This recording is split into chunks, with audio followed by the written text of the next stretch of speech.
बिस्मिल्लाहिर्रहमानिर्रहीम। सही है, तो आज का हमारा जो टॉपिक है वह है लोड बैलेंसर। सही है, लोड बैलेंसर अमेज़ॉन के अंदर किस तरीके से हम लोड बैलेंसर क्रिएट करते हैं, उसका फंक्शन क्या होता है और किस पर्पस के लिए यूज़ होता है, तो इसके बारे में हम थोड़ा सा पहले थ्योरी देखेंगे, उसके बाद हम इसको लैब परफॉर्म करेंगे। सही है, बेसिकली जो नाम से आपको आइडिया हो रहा है कि लोड बैलेंसर है क्या। लोड बैलेंसर बेसिकली है, लोड को डिस्ट्रीब्यूट करता है, मतलब हाई अवेलेबिलिटी रखता है और फॉल्ट टॉलरेंस देता है। मतलब ये चीज़ें हैं क्या, मतलब बेसिकली अब अगर आपकी वेबसाइट है और उसकी सीपीयू यूटिलाइजेशन फर्ज करें 80% से अबव हो रही है, सही है, अगर आप इसका मतलब आपकी एप्लीकेशन को क्रैश हो सकती है या कोई आपके सर्वर में इशू आ सकता है, तो आप क्या करते हैं, मैनुअली सर्वर एक और क्रिएट करेंगे या उस सर्वर को अपग्रेड करेंगे। सही है, फिजिकली तो आपको थोड़ा सा इशू होता है, वर्चुअली में क्या होता है, आपको शट डाउन करना पड़ेगा, एप्लीकेशन बंद करनी पड़ेगी। सही है, और उसकी फिर दोबारा से आप सर्वर को अपग्रेड करेंगे। अगर 8 GB रैम पे चल रहा है तो आप मतलब बढ़ाएंगे, 16 पे लेके जाएंगे, मतलब इस तरीके से आपको फंक्शन परफॉर्म करने पड़ेंगे और आपका डाउन टाइम आएगा। सही है, लोड बैलेंसर क्या होगा कि आपको पता होगा कि मैं छोटे सर्वर्स के ऊपर लोड डिस्ट्रीब्यूट कर सकता हूँ। मेरी जो है वो हाई परफॉर्मेंस मुझे चाहिए और हाई अवेलेबिलिटी चाहिए। हाई अवेलेबिलिटी मतलब लोड को डिस्ट्रीब्यूट भी कर देगा, मतलब इस सेंस में लोड को डिस्ट्रीब्यूट करेगा कि अगर एक यूजर कोई वेबसाइट खोलता है wismotech.com, तो क्या होगा कि पहले एक सर्वर पे जाएगी रिक्वेस्ट, और इसी तरीके से वो एट दिस टाइम और एट, तो अगर वो दूसरा सेकंड कोई यूजर आता है और वो विजमोटेक को सर्च कराता है ब्राउजर पे, तो वो क्या होगा, दूसरी रिक्वेस्ट वो लोड बैलेंसर के थ्रू दूसरे सर्वर पे भेजेगा, मतलब वो वहां से सर्च करके लेके आ रहा होगा रिक्वेस्ट। तो मतलब जितने भी यूजर्स आ रहे होंगे तो एट द टाइम वो लोड चेक करेगा खुद ही कि किस सर्वर पर लोड ज्यादा है, किस पे कम है, जिस पे कम है उस पे रिक्वेस्ट उस सर्वर से सर्व करवा देगा। तो बेसिकली आपको लोड डिस्ट्रीब्यूट करेगा, और जो है मतलब वो आपको मैनुअली आपको लोड डिस्ट्रीब्यूट नहीं करना पड़ेगा, ये सर्वर अपग्रेड नहीं करना पड़ेगा। इसी तरीके से आप उसको सर्वर्स को लोड बैलेंसर के थ्रू, मतलब अपनी सर्विस अपनी कोई एप्लीकेशन को लोड बैलेंसर के थ्रू आप यूज कर सकते हैं, ताकि आपके सर्वर में कोई इशू ना आए या एप्लीकेशन हैंग ना करे। कोई भी चीज हो सकती है, वो आप इस तरीके से कर सकते हैं। अच्छा, इसके अंदर आप जाहिर सी बात है लोड बैलेंसर मिनिमम 2 सर्वर्स के लिए होगा। जाहिर सी बात है कि अगर 2 सर्वर्स होंगे तो उसके दरमियान आप लोड बैलेंस करवाएंगे। सही है, तो आप 3 सर्वर्स भी यूज कर सकते हैं, 4 सर्वर्स भी यूज कर सकते हैं, 5 सर्वर भी यूज कर सकते हैं, मतलब आपके पास है आपकी requirement, up to your requirement कि कितने सर्वर्स पे आप लोड डिस्ट्रीब्यूट कर सकते हैं, कितने सर्वर्स की आपकी रिक्वायरमेंट मिनिमम होगी। सही है, आप उसके अंदर आप टारगेट ग्रुप वगैरह के अंदर आप ऐड करा सकते हैं कि सर्वर्स कौन कौन से। सही, तो बेसिकली आपके चीज़ें जो है लोड डिस्ट्रीब्यूट करता है। और अच्छा, हाई अवेलेबल रहेगा, हाई अवेलेबल इस सेंस में रहेगा कि अगर एक सर्वर है डाउन टाइम नहीं होगा। सही, रिक्वेस्ट आपकी हर वक्त ऑन रहेगी, अगर एक सर्वर डाउन भी हो गया तो वो आपको एक सर्वर से रिक्वेस्ट देता रहेगा। मतलब बेसिकली हाई है आपके हो गया, यानी मतलब हाई अवेलेबिलिटी और फॉल्ट टॉलरेंस दोनों इसके अंदर मौजूद होगी बाय डिफॉल्ट। सही है, तो ये आप बेसिकली इसका पर्पस है। और जो है और वो हम लैब में इसको क्रिएट करेंगे, तो आपको थ्योरी थोड़ा सा समझ में आएगी कि मतलब लोड बैलेंसर होता क्या है पूरा, कुछ समझ में आया कि लोड बैलेंसर है क्या। जी जी, आ गया समझ। सही है, बाकी जो है आप लोड बैलेंसर के लिए हमें बिलफर्स करें, हमें इंस्टेंस बनाने पड़ेंगे, तो मैं बेसिकली आपको यहाँ से दिखाता हूँ। अच्छा, टारगेट ग्रुप्स क्या होंगे वो भी अभी मैं बताता हूँ। टारगेट ग्रुप्स क्या होंगे कि आपके पास सर्वर्स कौन कौन से हैं। अब मेरे पास 50 सर्वर्स हैं अमेजोन के अकाउंट के अंदर, तो मैं चाह रहा हूँ कुछ 2 सर्वर्स जो है वो क्रिएट हों, वो उसके अंदर लोड बैलेंसर में क्रिएट हो, तो हम आपको बताएंगे। अच्छा, ये देखें, ये आपका बेसिकली लोड बैलेंसर है। अच्छा, क्लासिक लोड बैलेंसर पहले ओल्ड हो गया, इसके आगे देखें प्रीवियस जनरेशन लिखा हुआ आ रहा है। सही है, पहले जो अमेजोन ने जब हुआ था स्टार्टिंग में, तो वो एक लोड बैलेंसर होता था, वो होता था क्लासिक लोड बैलेंसर। उसके अंदर ओवरऑल सारी चीज़ें, मतलब वो नेटवर्क बेस पे भी टीसीपी आप देख रहे हैं, और एचटीटीपीएस की रिक्वेस्ट को भी करता है, मतलब वो तीनों चीज़ों के लिए है। तो वो वन फॉर ऑल था। लेकिन अब इन्होंने क्या किया अमेजोन ने कि अलग अलग डिस्ट्रीब्यूट कर दिया। देखें, एचटीटीपीएस के लिए अलग कर दिया, टीसीपी टीएलएस और यूडीपी इनके लिए अलग एक लोड बैलेंसर बना दिया। अब बेसिकली जो है वो आप एप्लीकेशन लोड बैलेंसर बनाते हैं। बिलफर्स करो मेरी कोई एप्लीकेशन है या मेरी कोई वेबसाइट है वो इसके ऊपर चल रही है, तो मैं क्या करूँगा, एप्लीकेशन एक लोड बैलेंसर बना लूँगा कि एचटीटीपी की कोई रिक्वेस्ट आए तो वो कहाँ चले जाए, उसको डिस्ट्रीब्यूट करना चाह रहा हूँ बेसिकली। और एचटीटीपीएस आपको पता है एसएसएल होता है, जैसे अब ये एसएसएल आ रहा है अमेजोन के ऊपर, तो ये अगर आप इसको लिंक को खोलेंगे तो एचटीटीपीएस की लिंक की साइड आ रही है। सही, तो ये एचटीटीपीएस है। और अगर HTTP पे साइट होगी किसी की, तो वो HTTP की अगर सिर्फ साइट को लोड बैलेंस करना चाह रहा है तो वो HTTP की साइट को लोड बैलेंसर करेगा। बिलफर्ज करो HTTPS की साइट के लिए आपके लिए जरूरी है आपके सर्वर पे, वेबसाइट पे, होस्टिंग के ऊपर SSL लगा हुआ हो, सही है। और HTTP की साइट के लिए जरूरी नहीं है आपकी पास वेबसाइट कॉन्फ़िगर हो IIS के अंदर, आप उसको डिस्ट्रीब्यूट कर सकते हो HTTP के रिक्वेस्ट को। बेसिकली हम जो परफॉर्म करेंगे फिर वो HTTP को लेते हुए चलेंगे और उसको देखेंगे कि पोर्ट, अच्छा HTTP का मीन्स आपको पता होना चाहिए कि पोर्ट 80 होती है, सही है। इसी तरीके से आप HTTPS की पोर्ट है 443, तो मतलब ये पोर्ट्स आपको पता होना चाहिए एज ए एडमिनिस्ट्रेटर कि इसकी पोर्ट्स क्या होती हैं, परफॉर्म होती हैं, किस तरीके से रिक्वेस्ट हिट आती है, सही है। तो अगर हम देखें, मैं आपको अभी सर्वर क्रिएट नहीं कर रहा, EC2 इंस्टेंस वैसे तो बनाने चाहिए सबसे पहले, तो वो मैं होल्ड करके वो क्रिएट कर दूंगा, लेकिन आपको मैं थोड़ा सा ओवरव्यू इसको दे दूं कि क्या होता है। देखें वो नेम पूछ रहा है। अच्छा, दो चीजें होती हैं इसमें, दो, एक इंटरनेट फेसिंग हो गई, एक इंटरनल हो गई। अच्छा, बेसिकली अगर कॉन्सेप्ट क्या होता है, जैसे मेरी वेबसाइट इंटरनल ग्लोबली लोग उसको जानते हैं wismotech.com, तो मैं इंटरनेट फेसिंग रखूंगा। अगर मैं टेस्टिंग पर्पज पे या मेरे सर्वर, मेरे बिलफर्ज करें, मैं इंटरनली अपने अमेजोन के जितने भी सर्वर बनने हैं मेरे, वो मैं इंटरनली यूज करना चाह रहा हूँ लोड बैलेंसर, ये भी एक आता है सिनेरियो, लेकिन बहुत कम आता है, ज्यादातर इंटरनेट फेसिंग का होता है। तो हम इंटरनेट फेसिंग करेंगे जहाँ पे मैक्सिमम हमारी चीजें कवर अप हो जाएं। और लेकिन इंटरनल भी एक, मैं आपको ये बोल रहा हूँ कि जैसे आप एक सर्वर बनाते हैं तो उसका एक VPC होता है, सबनेट डिफाइन करता है, इसलिए कि अमेजोन आपको पता है लोकल IP देता है और पब्लिक IP देता है, सही है। अगर लोकल IP के थ्रू मैंने चीजें कनेक्ट की हुई हैं अपनी, तो मैं इंटरनली भी मैं कर सकता हूँ। लेकिन अगर हमने ग्लोबली आप कर रहे हो, आप wismotech.com आप सर्च करा रहे हो और वो कनेक्शन आप चेक करो, तो ज्यादातर मेनली जो है ना, वो आप समझ लें इंटरनेट फेसिंग के ऊपर फोकस होता है। ज्यादातर जो लोड बैलेंसर बनता है वो इंटरनेट फेसिंग के लिए बनता है। अगर मैं इसको नाम दे दूं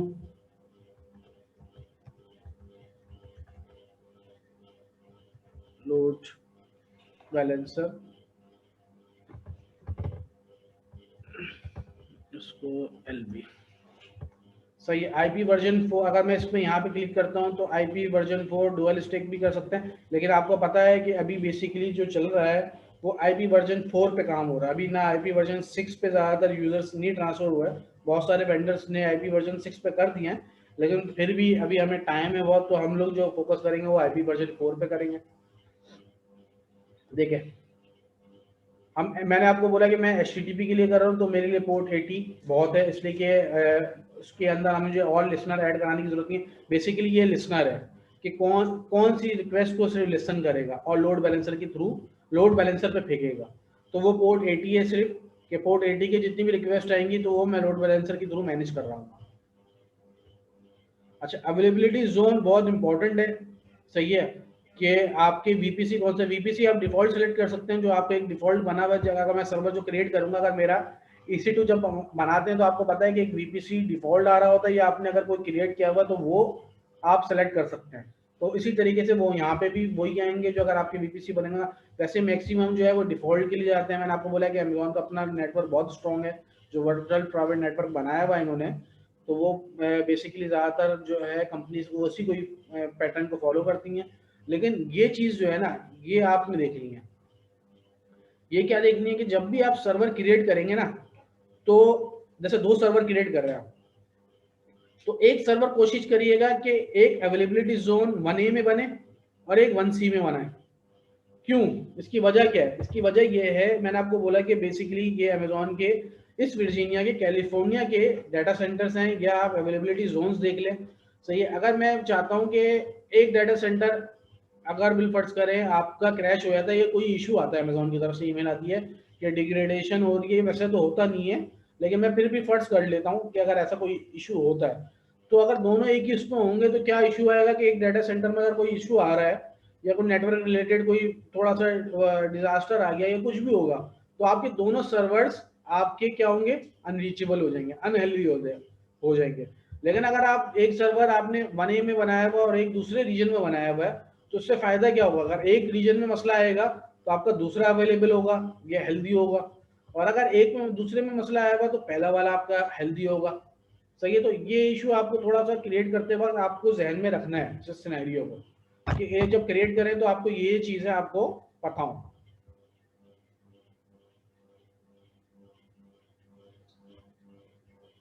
सही है। इसके अंदर एक्सीलेटर स्टैटिक आईपी एड्रेस वगैरह आप उसको ग्लोबल एक्सीलेटर क्या है क्या नहीं है आप उसको डिफॉल्ट में भी जाने दें। अगर आप टैग के ऊपर जाते हैं, कोई टैग देने आपको, टैग मुझे पता है कि आपको मैंने बताया था टैग होता क्या है, कि जो नेम देना है वो आप नेम लिखेंगे और जो वैल्यू बताएंगे वो उसके टैग में आ जाएगा, मतलब उसका नाम आ जाएगा। एलबी लोड बैलेंसर, सही है। अब मुझे ये मैंने सेलेक्ट नहीं किए थे, सही है। तो हम इसको कब चेक करते हैं, पहले हम इसको सर्वर्स को क्रिएट कर लेते हैं ताकि हमें जो है वो उसके लिए दो दो एक मिनिमम रिक्वायरमेंट पूरी हो जाए। EC2 इंस्टेंस बना लें हम।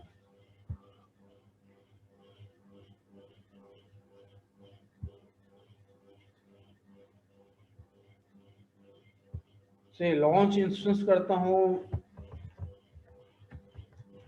विंडोज सर्च कराता हूँ, 2019 की बेस मशीन सेलेक्ट कर लेता हूँ, T2 माइक्रो पे जाने देते हैं, सही है। अब ये देखिएगा, ये इंपॉर्टेंट है, ये इंपॉर्टेंट इस सेंस के अंदर है कि VPC डिफॉल्ट कर लिए, नेटवर्क हमने मतलब कि डिफॉल्ट सेलेक्ट कर ले, लेकिन जब आप सबनेट के अंदर डिफाइन करेंगे ना, तो सबनेट में देखें एक आ रहा है 1C, एक आ रहा है 1A। पहले अगर मैं 1A में बनाऊंगा तो दूसरा मुझे कहाँ बनाना पड़ेगा खुर्रम, 1C में। क्यों, इसलिए कि ये सबनेट जो है अवेलेबिलिटी जोन अलग अलग रखने मैंने आपको बोला। इसी तरीके से कोई तीसरा सर्वर होगा तो वो किसी और, आप अगर दो ही अवेलेबल हैं तो आप 1A में दो रख लें, 1C में एक रख लें। अगर चार हैं तो दो 1A में रख लें, दो 1C में रख लें। इस तरीके से आप अपना क्रिएट कर सकते हैं। ये दो क्यों है तो? इसलिए कि इस रीजन के अंदर ना, कैलिफोर्निया के अंदर दो ही डाटा सेंटर है इनके अवेलेबल है। सही है, 1A मैंने सेलेक्ट कर लिया। क्लियर है। इस रीजन में हम बस दो ही क्रिएट कर सकते हैं। बिल्कुल, इसके अंदर जो अवेलेबल आ रहे होंगे ना वो आपके पास, आप क्लिक करेंगे तो वो आपके पास आ जाएगा। नो प्रेफरेंस में कोई भी रीजन उठाने का, कौन से, कहाँ पे नो प्रेफरेंस? सबनेट में क्लिक ऑप्शन आया था, नो प्रेफरेंस और एनी, वो अपने हिसाब से फिर जो भी होगा वो खुद ही उठा लेगा, कोई सा भी जहाँ पे उनको लोड कम लगेगा वहाँ पे। लेकिन अगर आप मेंशन कर देंगे तो फिर उसी जोन पे ही आएगा। सही, 1A मैंने सेलेक्ट कर लिया। ये इंपॉर्टेंट चीज़ थी सर्वर क्रिएट करने में।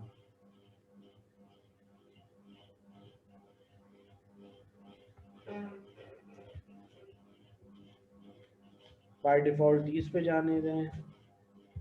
ज्यादातर जो लाइव सिनेरियो में काम कर रहे होते हैं ऑफिस में, उसमें यही प्रैक्टिस होती है डिफॉल्ट की सारी। हाँ, या change ज़्यादातर करते हैं। नहीं, डिफॉल्ट पे मैक्सिमम जो लोग हैं वो डिफॉल्ट को ही यूज़ करते हैं।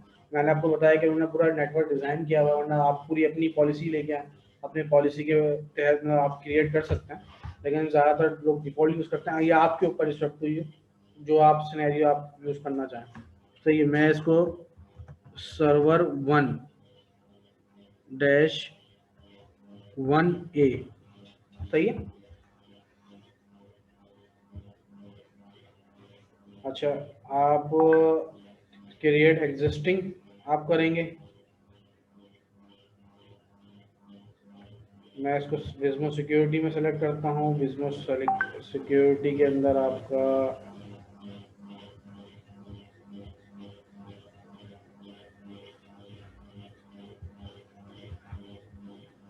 डबल 389 की पोर्ट है। तो मैं अगर लोड बैलेंसर किसके लिए कर रहा हूँ, HTTP की रिक्वेस्ट को हैंडल करने के लिए कर रहा हूँ। तो मैं कुरन क्या करूँगा, बिल्कुल मैं इसके अंदर आप ऐड करा सकते हैं। बाद में सिक्योरिटी ग्रुप में जो है डिफाइन कर लें, या न्यू सिक्योरिटी ग्रुप बना लें, जो भी आप कर सकते हैं। आप ये देख लें, इसमें ऑल TCP है इस IP के अगेंस्ट में। तो आप अगर ये IP चेंज हो गई हो तो चेंज हो गई होगी, फिर उस पर अलाउ नहीं होगा। ये आपका 422 हमने बनाया हुआ था। एक ये है 3389, सिर्फ RDP अलाउ है। ये देखें, ये एक रिक्वेस्ट बना हुआ, एक क्रिएट हुई है। तो मैं ये सेलेक्ट कर लेता हूँ ताकि इसमें 480 कवर हो रही है। ये और पहले से यानी Amazon की तरफ से नहीं, ये हमने पिछली लैब्स के अंदर क्रिएट की थी। चलो खैर, मसला नहीं है, हम एक नया सिक्योरिटी ग्रुप क्रिएट कर लेते हैं ताकि आपको भी आइडिया हो जाए। लेकिन इस तरीके से आता है, आप नाम बता दें, विज़मो -LB एक बनाया हमने सिक्योरिटी, सही है। डिस्क्रिप्शन के अंदर जो आपने डालना है वो आप कॉपी करके अगर मैं पेस्ट कर देता हूँ, RDP की रिक्वेस्ट इसलिए कि हमने रिमोट लेना है, HTTP आप सिर्फ अलाउ कर दें, इसको हम क्या करेंगे, नेक्स्ट पे चले जाएंगे। इसको एवरीवन नहीं करेंगे? एवरीवन किसको, एवरीवन तो है। 00 का मीन्स का मतलब क्या है, मैंने आपको पहले ही बताया था पिछली लैब्स के अंदर। इसका मतलब है कहीं कोई सी भी आईपी हो, कोई सा भी सबनेट आया, कोई सी भी आईपी हो, तो ये एवरीवन कहलाता है। आप अगर एवरीवन को भी सिलेक्ट करेंगे तो यही पूल आएगा सोर्स के अंदर, सोर्स कोई सी भी हो यहाँ पे आने के लिए। इनबाउंड रूल है ना ये। देखिए एक चीज कॉन्सेप्ट समझे कि बेसिकली सोर्स क्या है, डेस्टिनेशन क्या है। अगर मैं अमेजोन, मेरा एक सर्वर है, मेरे पास किसी ने आना है, तो जो चीज मेरे पास आएगी वो क्या होगी, सोर्स, और आना जिसके पास है वो डेस्टिनेशन कहलाती है। तो मैं अगर मुझे अपने पास जो मेरे पास लॉक होगा या दरवाजा होगा, जो मेरे पास मैं कोई भी इंफॉर्मेशन, मतलब कोई भी यूजर मेरे पास आ नहीं सकता विदाउट लॉक खोले, तो मैं जो मैंने वो पॉलिसी बनाई हुई है, तो मेरे पास वो मैं किसकी पॉलिसी बनाऊंगा, इनबाउंड की बनाऊंगा, कि अंदर से कोई आ रहा हो, अंदर कोई आ रहा हो तो वो यूजर जो है वो, उसके लिए मेरे पास मैंने पॉलिसी बनाई कि ये यूजर आ सकते हैं अंदर। बाहर जाने के लिए ये है कि कोई भी अगर अंदर आया हुआ वो बाहर जा सकता है। तो आउटबाउंड इसी तरीके से अमेजोन की पॉलिसी है कि आउटबाउंड 00 होती है, कोई भी ट्रैफिक रोकता नहीं है। इनबाउंड के अंदर वो रोकता है कि कोई भी यूजर, अननोन पर्सन या अननोन आईपी, अननोन सोर्स आ ना सके, जब तक अनटिल अनलेस मैं उसको बता ना दूं कि ये मेरे लिए, मतलब ये यूजर जो है इसको मैं रिकग्नाइज करता हूँ और इस यूजर को आप अलाउ कर रहे हैं, तो वो सोर्स होगी मेरे लिए, अमेजोन के लिए। सही है। सोर्स मैंने एनी रख दी, यानी कोई भी पर्सन या कोई भी आईपी, कोई भी जो है वो अंदर आ सकता है, रिमोट ले सकता है, जिसके पास क्रेडेंशियल हो। आरडीपी अगर मैंने सेलेक्ट किया, इसका मतलब मैं विंडोज मशीन बना रहा हूँ, तो विंडोज मशीन के लिए जरूरी है कि उसके एडमिनिस्ट्रेटर का आईडी पासवर्ड उसके पास मौजूद हो। सही है खुरम, क्लियर, आगे चले। जी क्लियर है, मुझे क्लियर है, आगे चलते हैं। तो ये लॉन्च करते हैं। सही है, विस्मो डैश कैलिफोर्निया, तो मैंने क्या बनाया था, विस्मो, अच्छा, चूज एन एग्जिस्टिंग क्लास, या एक मिनट, इसको न्यू यहाँ से बना लेते हैं। सही है, ये एक बना लेते हैं, विस्मो डैश एलवी। ये क्लियर है। ऐसे ये आपका की पेयर क्या होता है,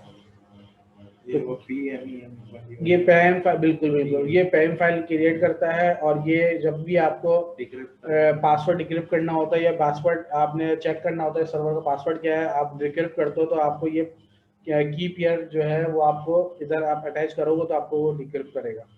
सही है, तो मैंने इसको डाउनलोड कर लिया।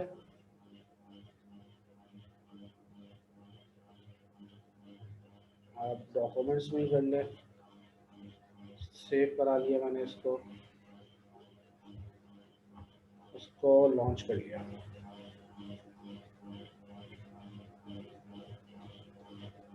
सही है, आप ये आपका लॉन्च हो रहा है, आप इसके अंदर देखने के टैग आ गया 1A वाला। अब मैं एक और सर्वर क्रिएट करना चाह रहा हूँ, जब तक ये क्रिएट होगा तो मैं एक और लॉन्च कर लेता हूँ लोड बैलेंसर में, ताकि हम टारगेट ग्रुप में इन दोनों को डिफाइन कर दें।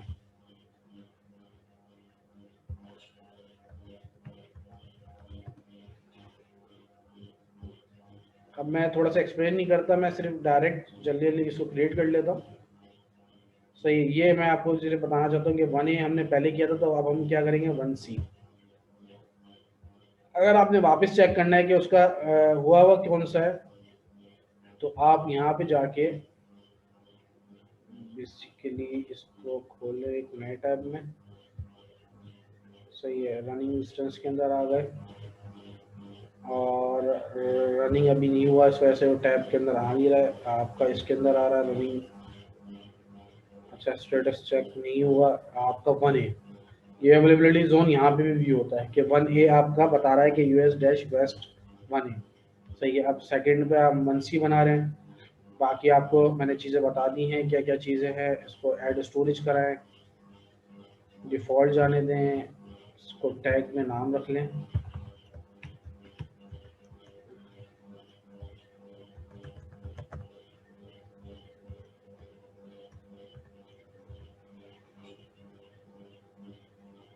सिक्योरिटी ग्रुप हमने पहले क्रिएट कर ली थी, तो हम नहीं जाएंगे। अब फारूक को क्लियर हो गया होगा कि सिक्योरिटी ग्रुप विज़्मो एलपी की जो बनाई थी हमने, वो उसमें रूल्स क्या हैं।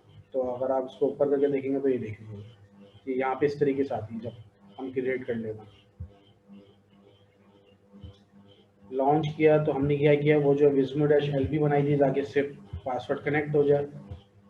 पहले में हमने दोनों चीज़ें नहीं क्रिएट कर ली, सिक्योरिटी ग्रुप भी नया क्रिएट कर लिया। अब इस वाले इंस्टेंस के अंदर हमने जो है वो उन्हीं को यूज़ कर लिया।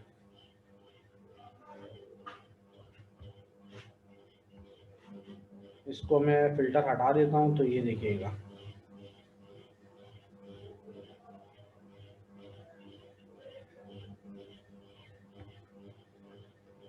अच्छा, इसको हम जो है वो गेट पासवर्ड करके इसका रिमोट लेके हम कॉन्फ़िगरेशन एक आईएस इंस्टॉल कर लेंगे, एक वेब सर्वर इंस्टॉल कर लेंगे ताकि हमें आइडिया हो कि कहाँ पे रिक्वेस्ट जा रही है।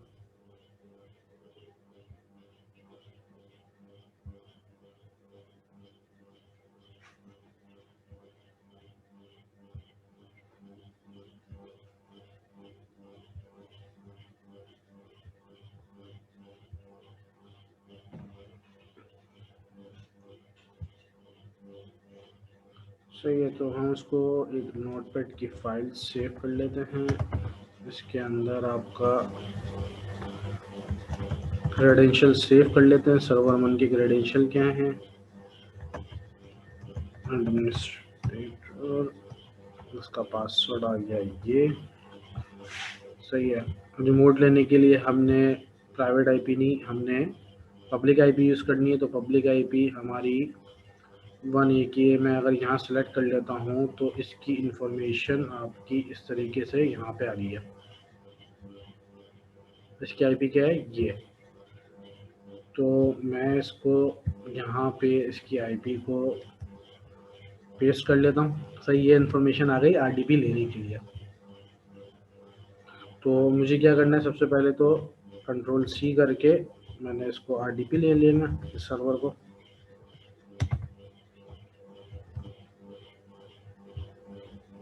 सही है, इसको मैं यूज़र को कॉपी कर लेता हूँ।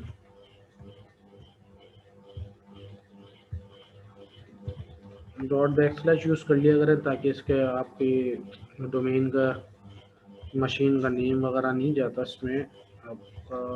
सही है, मैं रिमेंबर कर लेता हूँ ताकि अगली दफ़ा मुझे पासवर्ड, सॉरी मैंने एक चीज़ गलती कर दी है, वो ये कंट्रोल सी करके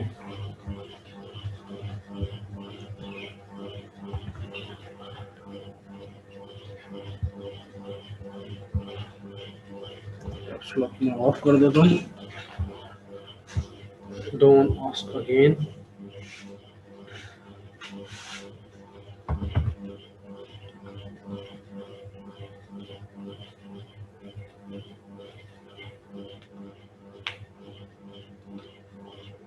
सही है, जब तक ये सर्वर रिमोट आ रहा है, हम जितने दूसरे सर्वर को रिफ्रेश करके देख लेते हैं कि हमारा दूसरा सर्वर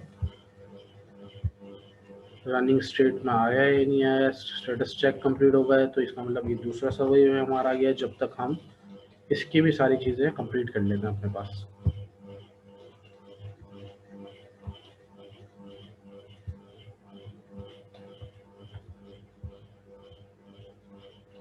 आपने ये कॉपी किया,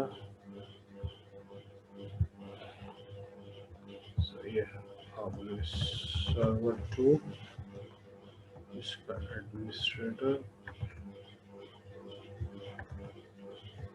ये पासवर्ड, और आपको मैंने बोला कि इसको क्लोज कर दे। क्लोज करने के बाद आप इसकी आईपी, पब्लिक आईपी आपने कॉपी करना, ये आईपी। सही है, जब तक हम इसको रिमोट पहला वाला हम देख लेते हैं, वो प्रोफाइल हमारी फर्स्ट टाइम है तो थोड़ा सा लोड ले रही थी। सही, ये आपकी विंडोज आपकी कंप्लीट हो गई। अच्छा, सबसे पहले तो एक चीज़ आप ये कर लें, सही है, सर्वर मैनेजर खोल लें। आपने आईएस इंस्टॉल करना है तो सबसे पहले आपको सर्वर मैनेजर खोल लिया, आपने इसको ओपन कर लिया। ओपन करने के बाद मुझे आईएस इंस्टॉल करना है। सही है, ये लोड कर रहा है, लोड कर लिया इसने। बल्कि लोड हो रहा है अभी। तो मैं अगर इस पर क्लिक करूँगा तो बताएगा कि भाई अभी इन्वेंट्री जो है कंप्लीट कलेक्टिंग डाटा जो है कलेक्ट कर रहा है सर्वर रिलेटेड, क्या क्या चीज़ इंस्टॉल हुई है, क्या चीज़ है। तो जैसी वो चीज़ कंप्लीट होगी तो आपका इधर आप ऐड रोल्स और फीचर्स चेक कर सकते हैं और ऐड करा सकते हैं। जैसे कि अभी देखें कि बार ऊपर आपको नज़र भी आ रही है कि ये बार कंप्लीट आपकी जा रही है। जैसे ये बार आपका कंप्लीट होगी, स्टेबल होगा, तो उसका मतलब क्या होगा, सारी इन्फॉर्मेशन कलेक्ट कर ली है उन्होंने और जो है सर्वर जो है वो रेडी है कोई भी चीज़ इस मतलब इस फीचर के अंदर प्रिंटर होने के लिए। सही है। तो जब तक ये इन्फॉर्मेशन कलेक्ट कर रहा है, वैसे तो उतना टाइम नहीं लेता, थोड़ी देर में आ जाता है, लेकिन ये देखें अभी आ गया। तो हम बेसिकली इसको जब तक वो कलेक्ट भी कर रहा है मतलब, हाँ, लेकिन हम आगे प्रोसीड कर लेना। तो ये डिफ़ॉल्ट होता है। नेक्स्ट नेक्स्ट करना है आपने, ये देखें वेब सर्वर IIS इंस्टॉल करना है, ऐड फीचर कराने, सही है, नेक्स्ट करना है और कुछ भी नहीं करना आपने। देखें अब ये इट्स अप टू यू, अभी मुझे ज़रूरत नहीं है .NET 3.5 की, लेकिन मैं आपको रिकमेंड करूंगा ये आप फीचर्स आप करने होंगे, इसलिए कि आपकी कुछ एप्लीकेशन ऐसी होती हैं तो आपको करना होगा। अगर मैं भी करूंगा तो उसमें थोड़ा सा टाइम लग जाएगा, लेकिन आपको मैं वैसे ही बता रहा हूँ कि ये आपको फीचर्स सेलेक्ट करने हैं, सारे सेलेक्ट कर लिएगा जब भी वेब सर्वर आप इंस्टॉल करें। सही है। उसके बाद जो है मैंने तो बाय डिफ़ॉल्ट पे जाने दूंगा, इसलिए कि मुझे नहीं है, आप आपकी रिक्वायरमेंट के हिसाब से आपने इसको करना है। सही है। इस पर भी डिफ़ॉल्ट जाना होगा, इन सब पे चेक्स लगाने हैं आपने। FTP सर्वर चाहिए तो FTP सर्वर भी करना है। अगर मैनेजमेंट कंसोल 6 का नहीं चाहिए, कोई इशू मतलब नहीं है आपको, कंपेटिबिलिटी भी चेक लगा लिएगा ज़रूर। सही है। मतलब मैं आपको ये बोल रहा हूँ कि अगर आप उसको खोलेंगे तो इसके अंदर भी इन्होंने अब ऑप्शन दे दी हैं। पहले ये एक ही ऑप्शन दे देते थे, कौन सा, कंसोल का। अदरवाइज आप सारे चेक्स लगाने इस वाले फीचर के अंदर, रोल्स के अंदर। ये रोल्स आपको IIS के सारे कंप्लीट करने होंगे, इसलिए कुछ पता नहीं है फिर आपको दोबारा रिक्वायरमेंट आने के बाद कोई इशू नहीं आ रहा, या IP एंड डोमेन रिस्ट्रिक्शन का इशू आ रहा नहीं है, आपने चेक लगा हुआ तो वो काम नहीं कर रहा, वहाँ पे बहुत सारे फंक्शन परफॉर्म नहीं हो रहे होंगे। तो बेसिकली ये है कि जब आप एक दफ़ा इंस्टॉल कर रहे हो तो कंप्लीट फीचर्स के साथ इंस्टॉल कर लेगा, इसलिए कि इतना लोड नहीं होता इसका। मैं भी इसको वैसे ही जाने दे रहा हूँ। सही है। ये आपका IIS इंस्टॉल हो रहा है, जितनी देर में हम जो है वो दूसरा सर्वर परफॉर्म कर लेते हैं।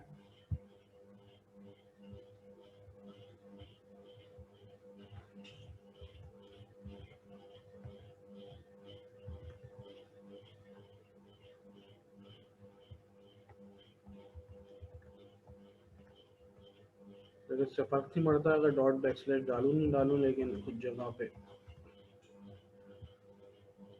इसकी डिटेल उस पर नहीं जाऊँगा। अच्छा सॉरी आपको मैंने पासवर्ड डालना था, मैंने IP कॉपी करके इंटर कर दी। रिमेंबर पे चेक लगा लेते हैं और ये server don't ask me again.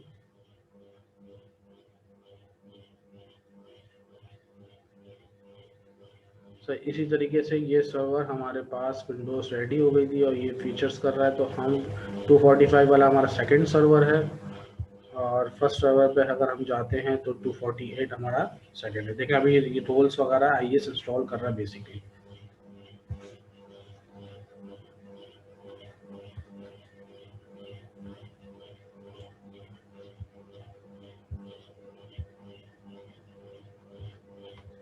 इसको लेबल करना है और इसी तरह सेम प्रोसेस के अंदर आपने करना है।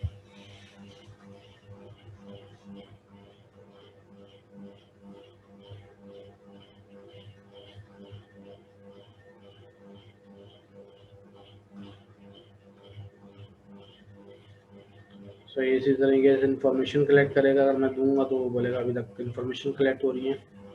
जैसे क्लिक करके देख लें जो यूज़र्स वीडियो आगे से देख रहे हैं। सही है। तो हम आपके फर्स्ट सर्वर के पास वापस आ जाते हैं। सही है। लिखा हुआ आ रहा है इंस्टॉलेशन सक्सीड और ये आपका सर्वर की मशीन हो गई, आपने क्लोज कर दिया। सही है। अब 248 वाली IP को अगर हम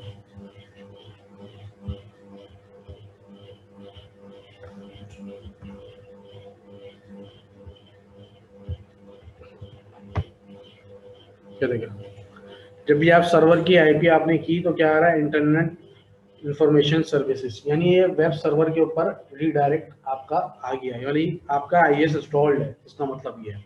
ये मैंने आपको अब इसलिए किया है, आके मुझे और भी डीएनएस का नेम डाल के आपको डालना है, तो मैं आपको दिखाऊंगा किस तरीके से किस सर्वर पर रिक्वेस्ट आ रही है। अभी आईपी से पता चलेगा या नेम से पता चलेगा, इसी तरीके से वेबसाइट जब कॉन्फ़िगर हुई भी होगी आईएस के अंदर, तो इसी तरीके से वो वेबसाइट आप जब सर्च कराएंगे तो एक वेबसाइट इस सर्वर पे आ रही होगी। जैसे कि मैं आपको, अभी दूसरा सर्वर रेडी नहीं हुआ, मैं आपको दिखाता हूँ। सही है, दूसरा सर्वर, एक मिनट, ये आगे फीचर्स, इसमें रोल्स इंस्टॉल नहीं किया था, थोड़ा सा जल्दी हम इसको डिफ़ॉल्ट में जाने दूंगा। मैं अभी इसको थोड़ा सा डिस्क्राइब नहीं कर रहा, इसलिए कि मैं पहले कर चुका हूँ क्लास में। सही, default, next next next, stop. इसलिए देखें 245 की आईपी है। अगर मैं इस सर्वर को आईपी को अप करूंगा अभी, इसलिए कि इंस्टॉलेशन इसकी चल रही है।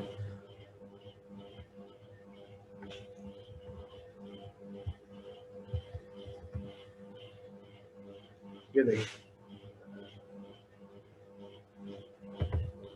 मतलब ये लोड कर रहा है और इसको रीड नहीं कर रहा है, ये जा रहा है वेब सर्वर के इसके ऊपर। अगर इंस्टॉलेशन की कुछ भी फाइल्स अगर इसमें हो गई तो वो आपको व्यू कर देता है, लेकिन अगर बिल्कुल भी अगर कुछ नहीं होगा, उसको कुछ नहीं मिलेगा, तो वो आपको एरर दे देगा, ये वो भी अननोन पेज या page not found, this can't site can't be reached, ये देगा। मतलब आईपी के सर्वर पे तो पहुंच गया वो, लेकिन उस सर्वर पे कुछ इसको नहीं मिला, तो जो उसको सर्व करके देता। सही, आईएस इंस्टॉल था इसके ऊपर, तो इसने सर्व करके दे दिया कि भाई web server, as a web server install था इसके ऊपर, तो इसने बता दिया कि भाई आईएस इंस्टॉल्ड है। इस पे जो वेबसाइट डली हुई डिफॉल्ट पेज पे, वो वेबसाइट इसके ऊपर आ जाएगी। अच्छा, मैं आपको एक चीज़ और दिखाती हूँ कि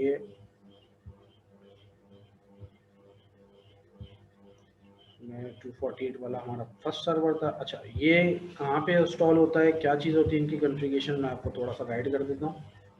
अगर हम इसके ऊपर सी ड्राइव में आते हैं, और आईनेट पब का एक फोल्डर है इसके अंदर, सी के अंदर, सही है, और www रूट का एक फोल्डर है। देखें, ये इसकी फाइल्स है डिफ़ॉल्ट। अगर मैं इसको एज अ बैकअप लेता हूँ, बैकअप एक फोल्डर बना के इसको उधर,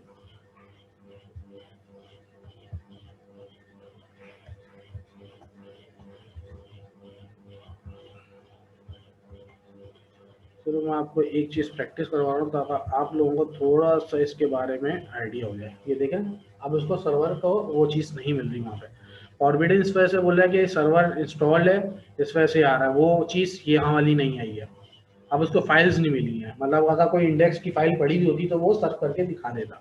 तो बैकअप में कर दिया ना। जी, उसमें फाइल्स नहीं पड़ी हुई ना उस फोल्डर पे। अब मैं इसके पास जाता हूँ यहाँ पे, सही है, रूट के फोल्डर के अंदर, यहाँ से वो सर्व कर रहा है बेसिकली। अगर मैं इसको एक टेक्स्ट फाइल बनाता हूँ, index.html का एक पेज बना देता हूँ, सही है। इसके अंदर मैं कर देता हूँ एडिट सर्वर 1-1A, ऐसा ही है।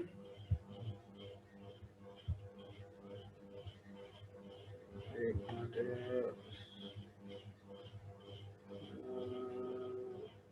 एक बना देता हूँ नया, स्मॉल फाइल्स करके सेव करना था मुझे, इसको कर लेता हूँ।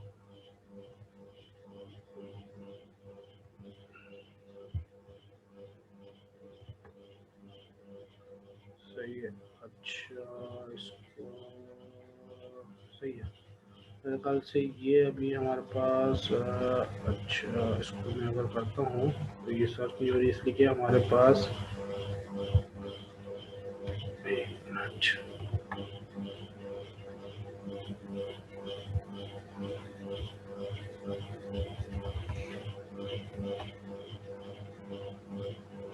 अच्छा आइए इसको ओपन कर लेना।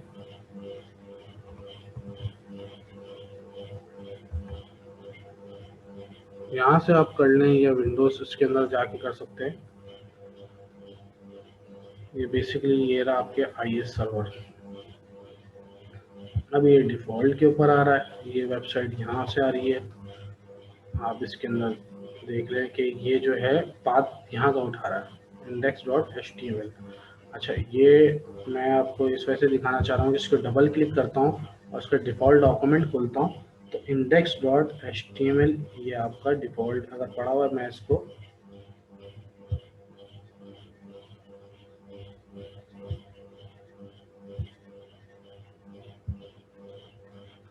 सही है, लेकिन इसको मैं एक्सप्लोर किया, कॉन्फ़िग आ गई इसकी।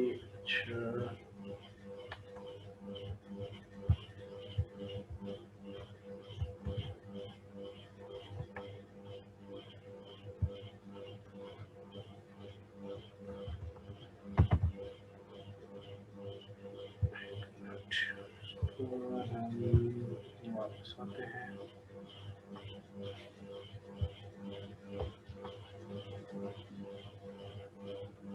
टेक्स्ट वाइज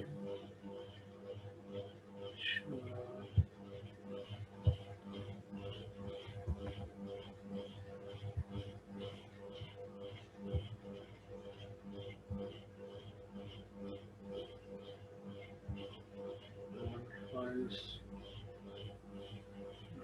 HTML सेव कराया।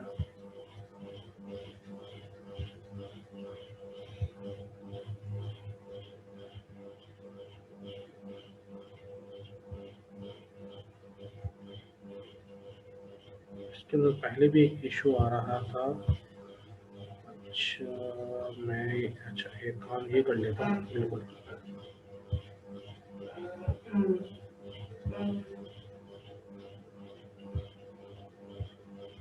यहाँ जाता हूँ, इन फाइल्स को मैं डिलीट करता हूँ। सही है, बैकअप से मैं दोनों फाइल है तो सी करके मेन रूट पे लेके आता हूँ। सही है, और ये मैं इस फाइल को HTML जो डॉक्यूमेंट है इसको मैं ओपन विथ करता हूँ नोटपैड।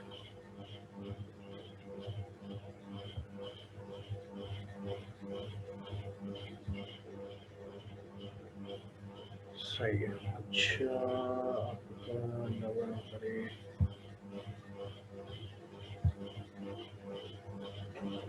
सही है। सही है, इसका एक तरीका ये भी है कि अगर मैं इसको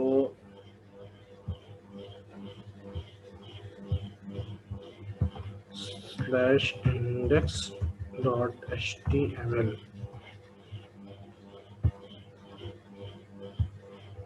ये इसको सर्फ ही नहीं कर रहा है।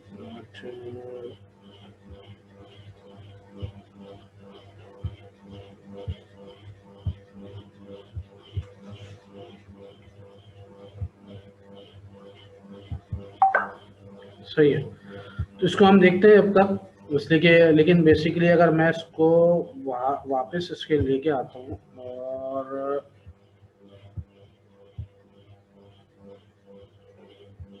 यहाँ पे मैं इसको, हमने तो मेन रूट पे लेके आ गए। सही है, और ये मैं इसको डिलीट कर देता हूँ और अब मैं इसको चेक करता हूँ कि अगर ये वापस अपनी जगह पे आता है या अभी तक वेब सर्वर हमारा। सॉरी, अब मैंने इसको index.html की फाइल नहीं रखी थी, या ये सबका वापस आ गया। सही है। अच्छा, वापस आने के बाद आपका इस रूट के ऊपर /html।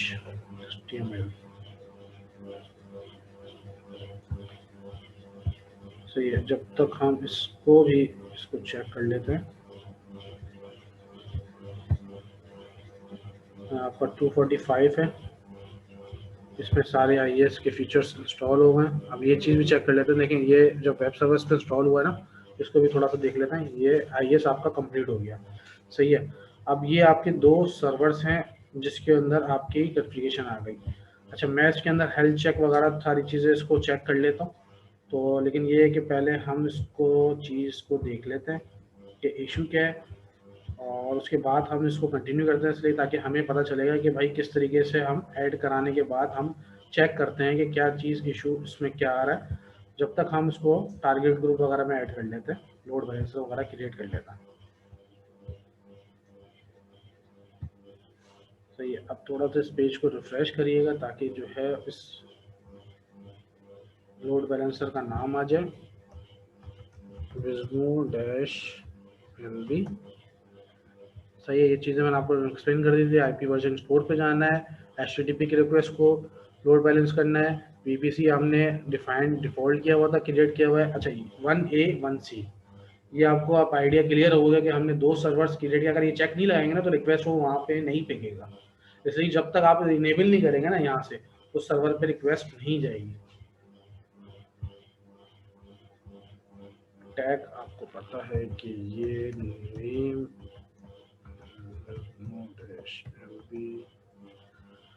Next security group. अच्छा, load balancer your load is not using any secure listener. सही है, सिक्योर लिसनर नहीं है बिल्कुल, उसने मेंशन किया है। सही है, तो इसलिए कि हम HTTP रिक्वेस्ट को अभी कैटर कर रहे हैं, इसलिए कि हमारे पास SSL नहीं है, वरना SSL होगा तो हम HTTPS की रिक्वेस्ट को भी इसी तरीके से हम वो चेक कर लेंगे। सही है, न्यू टारगेट ग्रुप। सही है, न्यू पे गए, नेम दे दिया,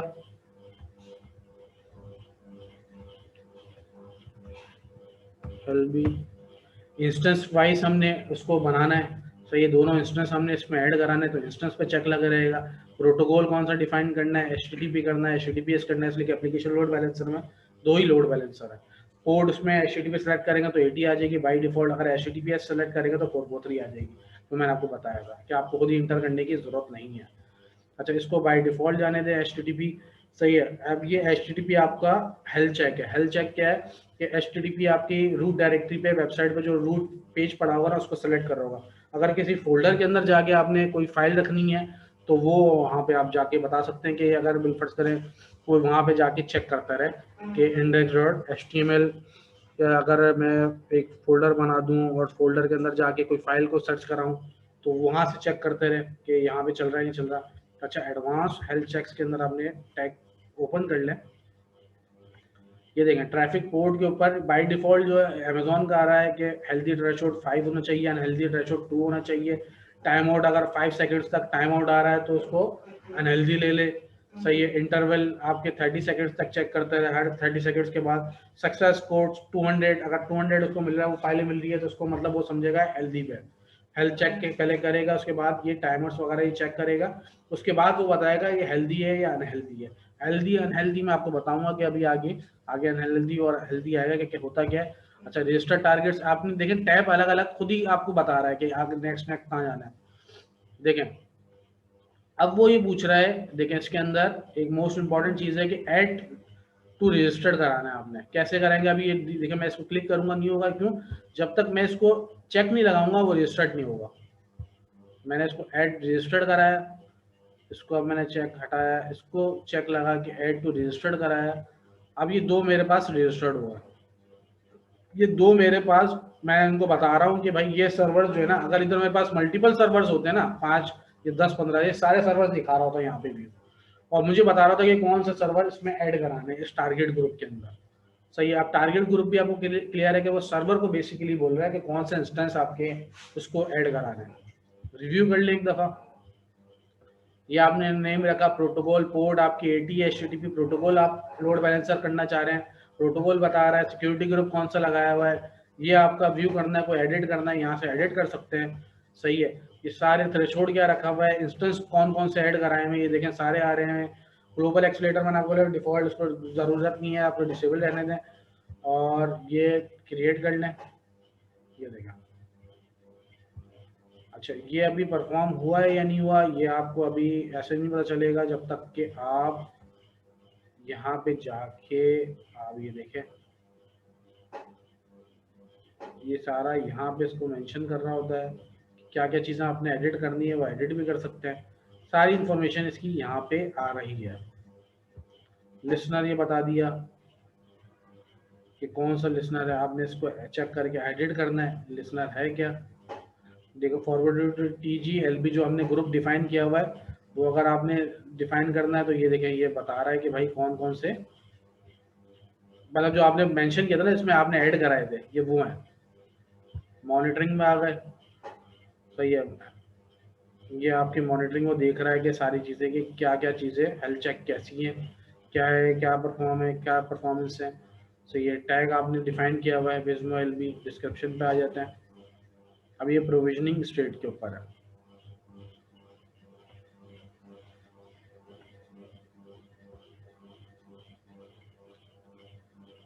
अच्छा, जब तक ये प्रोविजनिंग स्टेट में है तो हम थोड़ा सा क्लास को थोड़ा सा स्टॉप करके दोबारा इस क्लॉज के अंदर वापस आते हैं, फिर आपको क्लियर करते हैं। सो ये जो क्वेश्चंस हैं वो आप इसके बाद आप पूछ सकते हैं। अभी मैं पॉज कर देता हूँ। बिस्मिल्लाहिर्रहमानिर्रहीम। सही है, हमारा जो है लोड बैलेंसर जो है सिंक हो गया है, वॉल्स इंस्टॉल हो गए हैं। अच्छा, एक जो इशू आ रहा था ना उसको हमने थोड़ा सा कैटर कर लिया है इस ब्रेक के अंदर।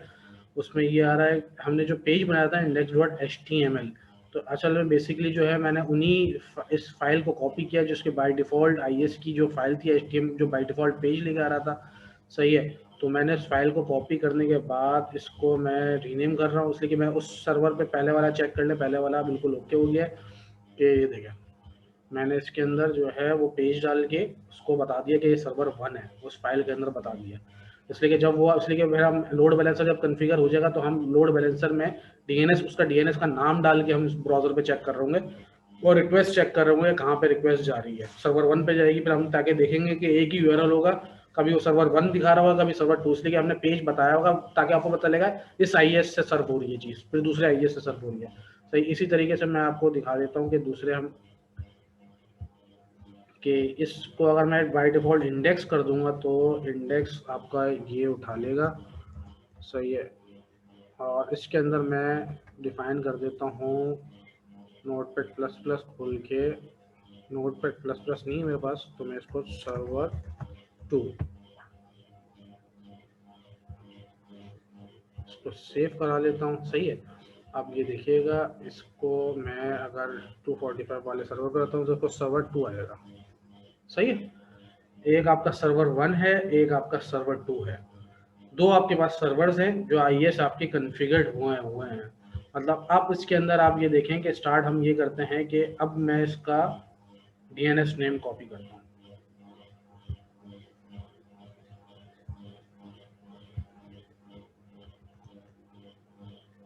सर्वर 2 पे रिक्वेस्ट जा रही है, सर्वर 1 पे देखिए मैं रिफ्रेश कर रहा हूँ पेज को, सर्वर 2, ये देखें सर्वर 1, सर्वर 2, सर्वर 1, मतलब ये देखिए रिक्वेस्ट देख रहे हैं, ये अलग अलग रुका। मैं जितनी रिफ्रेश करूंगा या किसी और ब्राउजर में खोलता हूँ इसको, मतलब इसके अगर मैं इस साइड पे अगर मैं क्रोम पे आता हूँ और इसको कंट्रोल कंट्रोल V करता हूँ, इसका पूरा LB नाम डालता हूँ जो डीएनएस में डालना है। सही है, अब मैं दूसरे पेज पे डालता हूँ, इसके अंदर डालता हूँ सर्वर, मतलब ये डिफरेंट रिक्वेस्ट आपको लेके आ रहा होगा। इसको अगर मैं रिफ्रेश करता हूँ सर्वर 2, सही है, सर्वर 1, सर्वर, यानी ये देखें खुद ही ऑटोमेटिक जो है लोड बैलेंस कर रहा है। खुरम ये चेक किया आपने, मैंने इसको डीएनएस नेम इसका डाला है, मतलब मैंने इसको डिफाइन किया है कि भाई ये जो है आपका जो है वो चीज़ ओके हो जाए और क्या चीज़ है क्या परफॉर्म हो जाए, लोड बैलेंस आपका परफॉर्म हो जाए और आपको चेक कर लें कि दोनों पे। इस वजह से मैं उस आईएस के पेज पे डाल रहा था ताकि आपको पता चले, वरना आपको इंडेक्स का डिफॉल्ट पेज यूज होता है, आपको पता नहीं चलता कि कौन से सर्वर पे रिक्वेस्ट जा रही है। हालांकि यूआरएल क्या है आपका, एक ही है डीएनएस। कौन सा यूआरएल है, वो आपका लोड बैलेंसर का यूआरएल है। लोड बैलेंसर का यूआरएल कहाँ से आता है, आप जाते हैं लोड बैलेंसर पे क्लिक करते हैं, विज्मो एलबी पे जो आपने लोड बैलेंसर क्रिएट किया हुआ है आपने इस पे चेक लगाया, चेक करने के बाद ये देखेगा डीएनएस नेम आ रहा है। डीएनएस नेम मैंने ये कॉपी किया, ये आपका रिकॉर्ड है जो आप कहीं भी किसी के भी डीएनएस के अंदर इंटर करके आप देख लेते हैं कि भाई कहाँ से डीएनएस से। अब किसी भी वेबसाइट में अगर मैं ये रिकॉर्ड डालूंगा ना डीएनएस का, ये वाला मुझे वेबसाइट का ए रिकॉर्ड नहीं डालना, ये ए रिकॉर्ड की जगह पे मुझे ये डालना है, लेकिन मुझे इसकी आईपी डालने की जरूरत नहीं है। देखा आप दो सर्वर से मैं आईपी तो एक की डालूंगा। ये देखें मैं आपको दिखा देता हूँ, दोनों की सर्वर्स की आईपी जो है ना वो डिफरेंट है।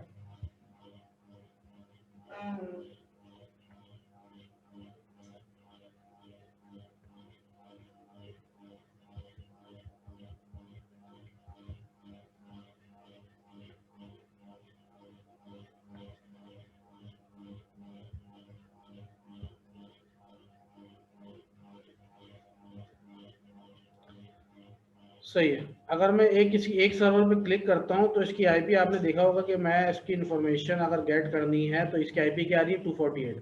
अगर इस वेबसाइट पे अगर मैं इस पे वेबसाइट डालता हूँ, डेवलप करता हूँ, तो मुझे इसकी आईपी क्या डालनी पड़ेगी, जो इसकी आईपी है ये वाली। ऐसे ही होता है पॉइंटिंग हम किस तरीके से कराते हैं वो क्रिएट करते हैं। अभी डीएससीपी पे अगर पीछे, अच्छा इसमें स्टैटिक आईपी डालने की जरूरत नहीं है इसलिए ये लोड बैलेंसर खुद कर रहा होता है, तो हमें ये चीज भी आपको कॉस्ट बचती है कि आपको स्टैटिक आईपी डालने की जरूरत नहीं है, आपको खुद ही मैनेज कर रहा होता है कि आपको इंस्टेंस बताने पड़ते हैं कि ये इंस्टेंस है। सही है। और डीएनएस के अंदर आपका ये डीएनएस नेम होगा। कौन सा डीएनएस नेम होगा, इसका इलास्टिक लोड बैलेंसर का नेम होगा डीएनएस। डीएनएस वो एक ही लगता है, एक ही डलेगा।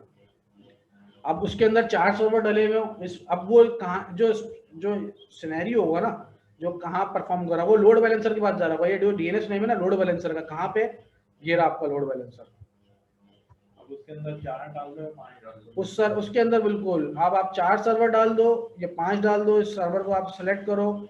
इसके अंदर आप जितने सर्वर्स आपने क्रिएट किए हुए वो कहाँ से चलेंगे, टारगेट ग्रुप से।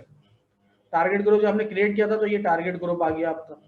टारगेट ग्रुप के अंदर ये आपका टारगेट ग्रुप है जो आपने डिफाइन किया था। सही है। क्या क्या चीजें आपने इसमें 2 सर्वर सेलेक्ट किए थे। सही है। टारगेट्स के अंदर अगर आप जाएंगे तो टारगेट्स के अंदर आप ये देख लेंगे कि इजीली 2 रजिस्टर्ड सर्वर्स आ रहे हैं। क्या नाम है, 1 है 1 बी। सही है।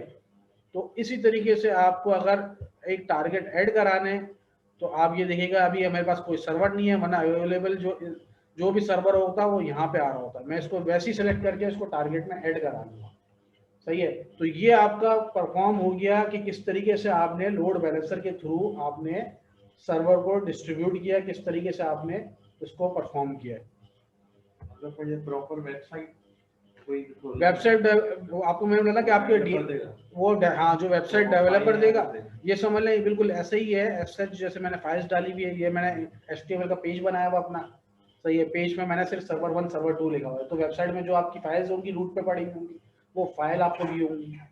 सर्वर 1 व्यू नहीं होगा, आपकी फाइल्स भी होंगी वेबसाइट की। तो सेम फाइल्स वहाँ पे भी कॉपी कर देंगे आप, सर्वर 2 में भी आइए इसमें कॉपी कर देंगे, और आप उसको रिफ्रेश करते रहेंगे तो वो वहाँ पे आपको पता चलेगा वेबसाइट एक ही होगी। तो आपको पता नहीं होगा ये सर्वर पे ट्रैफिक आप कभी उस सर्वर पे होगा, कभी इस सर्वर पे आपको वो आपको व्यू करवाएगा एचटीटीपी की। एसएसएल लगाना होगा तो फिर आपको मैंने आपको प्रोसेस बताया था कि इसके अंदर फिर आप एसएसएल लगा ले तो एचटीटीपीएस की भी ट्रैफिक ऑन कर ले। कैसे लग दो, ये एक नेक्स्ट टॉपिक पे हम कवर करेंगे। एचटीटीपीएस कैसे कवर होगा, तो पहले आप क्रिएट करेंगे, यहाँ पे जाके इसकी आप सर्वर क्रिएट, सर्वर सर्टिफिकेट्स के अंदर क्रिएट सर्टिफिकेट रिक्वेस्ट कराएंगे। आप सीएसआर जनरेट कराते हैं कि आपका नाम क्या है, ऑर्गेनाइजेशन क्या है, ऑर्गेनाइजेशन यूनिट क्या है, पूरा आप डिफाइन करेंगे।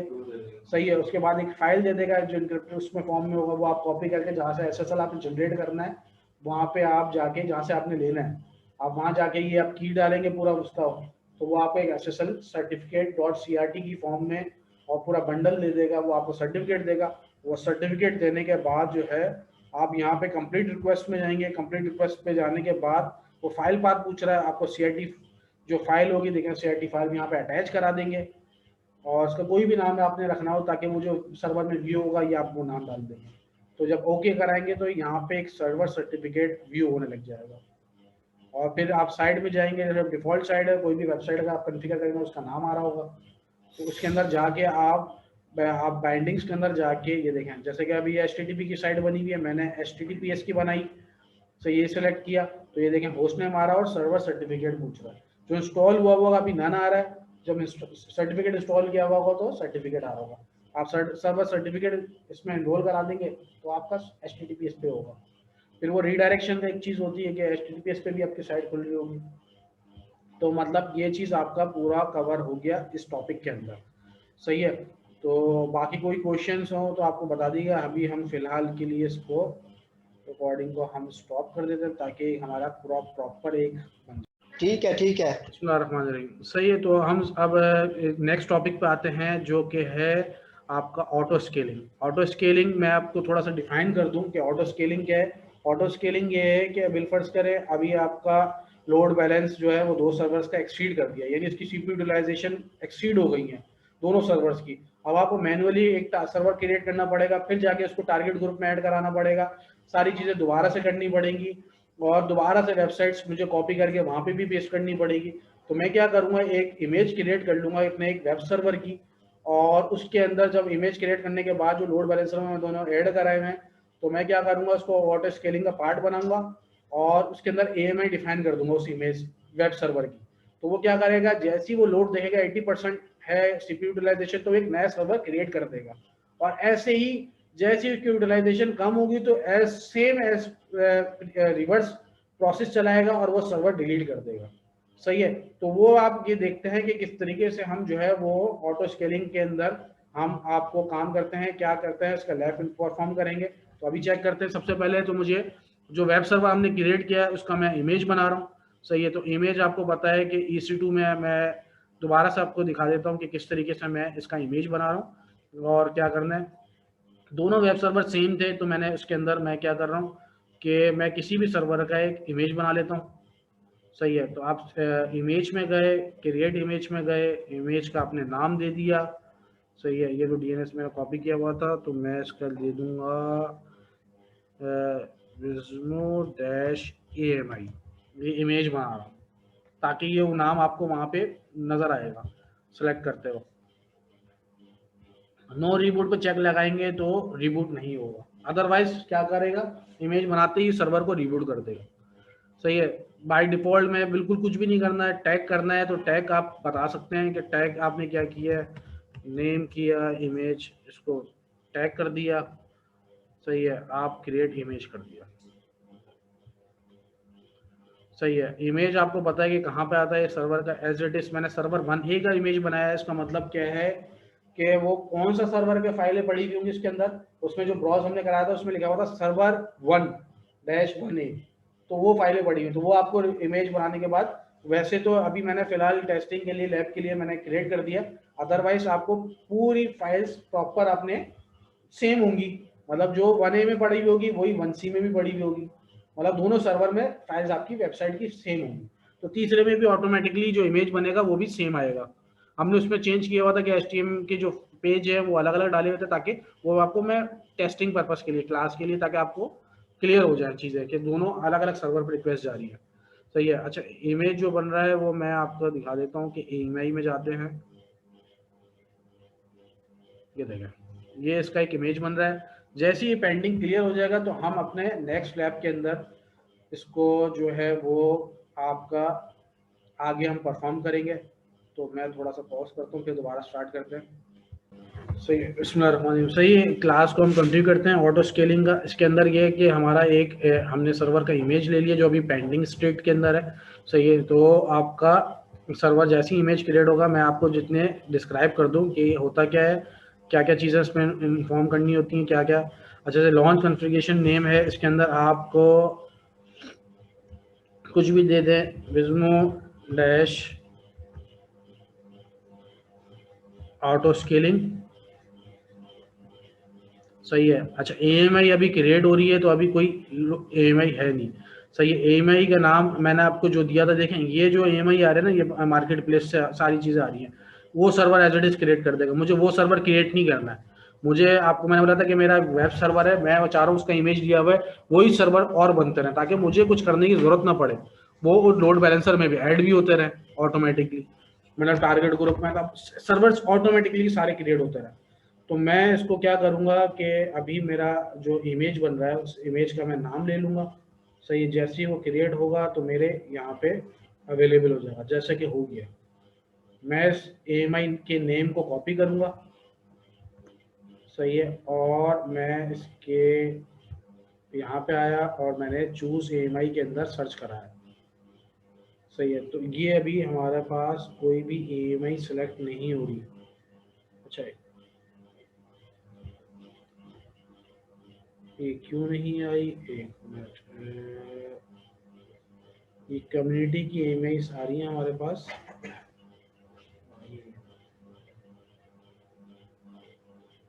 हाँ, सर्च AMI ID सर्च होगी। अच्छा, इसकी ID हमारे पास ये है।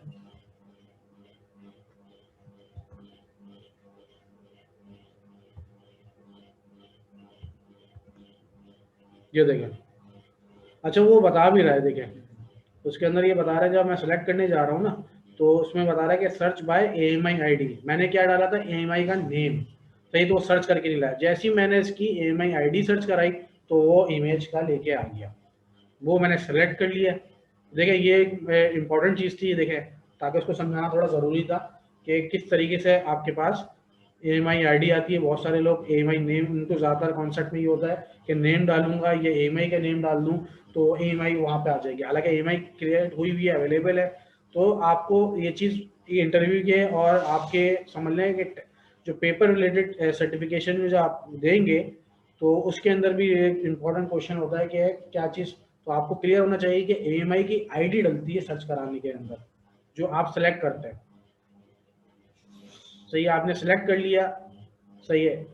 इंस्टेंस टाइप आपने सेलेक्ट करने के कौन सा सर्वर बने, तो मैं अगर कोई दूसरा सर्च कराना चाहता हूँ, टी सीरीज पे जाता हूँ, तो ये देखें, ये आ गया टी सीरीज के अंदर T2 माइक्रो।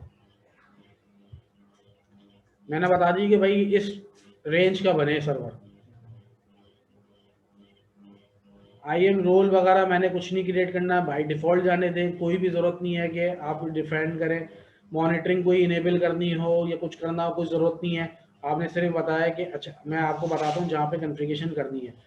EBS का बाय डिफ़ॉल्ट जाने दें। वॉल्यूम अगर आउट ऐड कराने हैं दूसरे सर्वर में तो वो ऐड करा सकते हैं यहाँ से, जो नया सर्वर क्रिएट हो।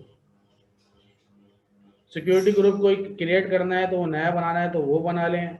अदरवाइज ये आपने सेलेक्ट करना है तो ऑटो स्केलिंग वाला ये सेलेक्ट कर लें, सही है। कोई की पेयर आपने करना है, एग्जिस्टिंग करना है तो एग्जिस्टिंग पे जाके आप सेलेक्ट कर लें, सही है। कौन सा आ रहा है, विजमो LB वाला आपने सेलेक्ट करना है तो विजमो LB सेलेक्ट कर लें, सही है। एक क्विक क्वेश्चन है इमरान भाई, इसमें यह है कि जब हम लोगों ने लोड बैलेंसर कर दिया एक दफ़ा, तो इसके अंदर फिर ये वाला क्रिएट करने की क्या ज़रूरत है? देखिए ऑटो स्केलिंग एक डिफरेंट सर्विस है ना। ऑटो स्केल क्या हो रहा है, मतलब ऑटो स्केलिंग मतलब ये होता है कि ऑटोमेटिकली सर्वर को क्रिएट करे, ऑटोमेटिकली सर्वर को डाउन करे, यानी इंस्टेंस क्रिएट करे या इंस्टेंस डाउन करे, यानी शट डाउन करे नहीं टर्मिनेट करे।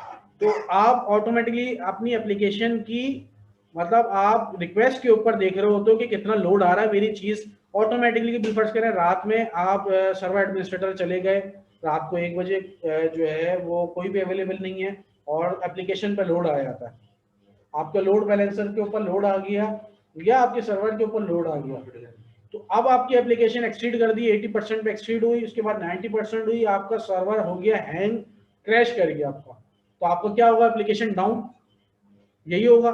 जब तक आपके पास रिक्वेस्ट आएगी, आप जब सुबह ऑफिस जाएंगे तो आपकी एप्लीकेशन डाउन होगी।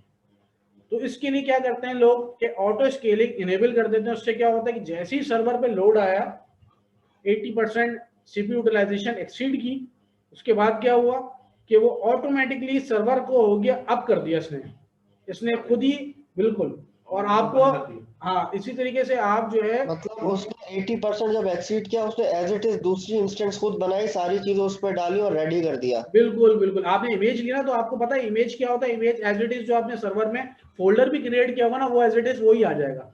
तो वेबसाइट आपकी डिप्लॉय कर लिया आपने, एक सर्वर रेडी कर लिया आपने, उसका एक इमेज ले लिया, वो इमेज ले लिया, इमेज लेने के बाद आप सेलेक्ट कर लो। सेलेक्ट करके आपने देखा होगा कि ऊपर मैंने डिफाइन किया है कि AMI अपनी जो सर्वर की मैंने बनाई है वो मैंने यहाँ पे बनाया, और इसके अंदर आपको इंपॉर्टेंट चीज़ मैंने बताई थी कि इसकी ID के साथ सेलेक्ट होता है, सही है। आपको इसके अंदर वो नेम नहीं होता, आपने इमेज सेलेक्ट कर लिया कि कौन सा सर्वर क्रिएट हो और क्यों, कब क्रिएट हो, वो अभी नीचे डिफाइन करेंगे। ये इसकी कॉन्फ़िगरेशन हो रही है।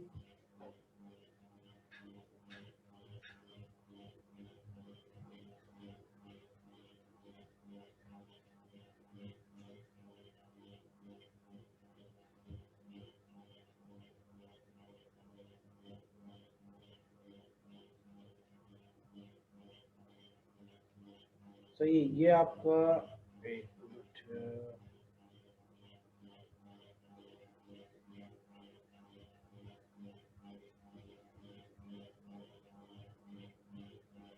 ये देखें, सिक्योरिटी ग्रुप आ गया, क्रिएट टाइम आ गया, EPS वॉल्यूम आ गया, सही है। ऑटो स्केलिंग ग्रुप के अंदर आपने गए,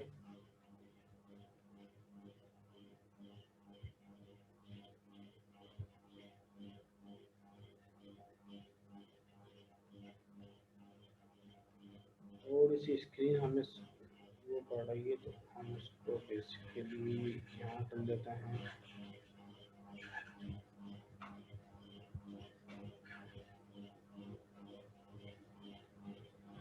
सही है, तो ये आपको जब तक वो चीज़ें कंपाइल हो रही हैं तो इसका कॉन्सेप्ट को थोड़ा सा हम रिवाइज कर लेते हैं कि ये बेसिकली है क्या। तो ये चीज़ आपको क्लियर है कि बेसिकली जो है वो किस तरीके से हम ऑटो स्केलिंग में ग्रुप्स वगैरह बनाते हैं, किस तरीके से हम सर्वर क्रिएट करते हैं।